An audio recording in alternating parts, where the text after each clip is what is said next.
your strengths and weaknesses? Sir ये सबसे चूतिया सवाल है सर। सबसे पहले तो स्ट्रेंथ है ही नहीं।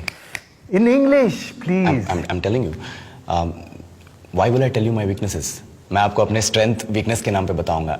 जैसे English. I am a perfectionist, मैं वर्कोहॉलिक हूँ, मैं इनोसेंट। English. बैंक क्या लौड़े, क्या इंग्लिश इंग्लिश इंग्लिश लगा रखा है बे। 4 साल का था मैं जब मेरे पापा जबलपुर में किसी हलवाई के यहां काम करते थे। खुद तो कभी स्कूल गए नहीं, इसलिए अपनी गांड घिस घिस के मुझको स्कूल में भर्ती करवाया। अब कहने के लिए तो वो इंग्लिश मीडियम स्कूल था, लेकिन साले हमारे टीचर लोग खुद हिंदी में बात करते थे।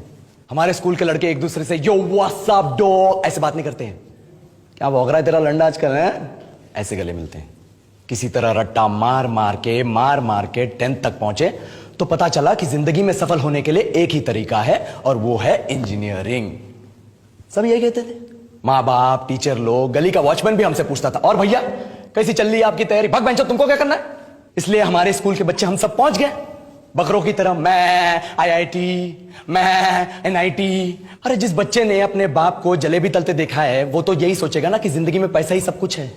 I did not choose this engineering life, sir, and neither did this engineering life choose me. It was shoved down my throat by my teachers while my hands were tied to my back by my friends and my parents watched in silence. और English सुनेगा तो मादरचोद तो सुन।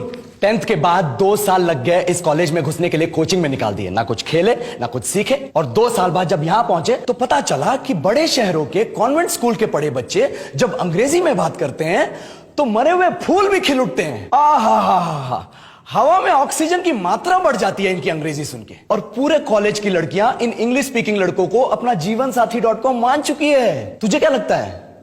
मुझे कभी लगा नहीं कि मैं अपनी अंग्रेजी पे काम करूं, अपने पर्सनालिटी पे काम करूं। बहुत लगा। ये चूतिया इंडस वैली सिविलाइजेशन का जो एजुकेशन सिस्टम बिठा के रखे हो, जिसमें हर साल में 10 सब्जेक्ट, हर सब्जेक्ट में theory, practical, viva, lab work, external, internal, majors, minors, assignment, project, thesis, गांड मार के रख लिया हमारी। महीनों तक नहाना भूल जाते हम लोग, और फिर हमारा परसेप्शन बना देते हो कि हम ऐसे ही रहना चाहते हैं। अब इस साल में एक बार कल्चरल फेस्टिवल आता है, एक बार, उसके लिए भी प्रोफेसर से भीख मांगनी पड़ती है। अरे बिना इंग्लिश बोले, बिना लड़कियों से बात किए कौन गांडू रहना चाहता है वैसे?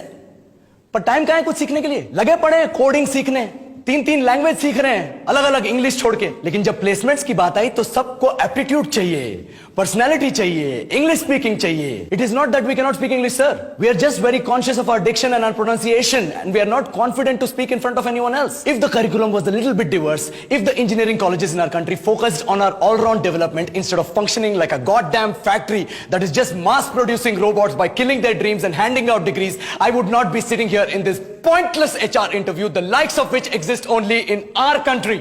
ये लो सर, बोल दिया मैंने 4 और लाइन अंग्रेजी में। अब बताइए,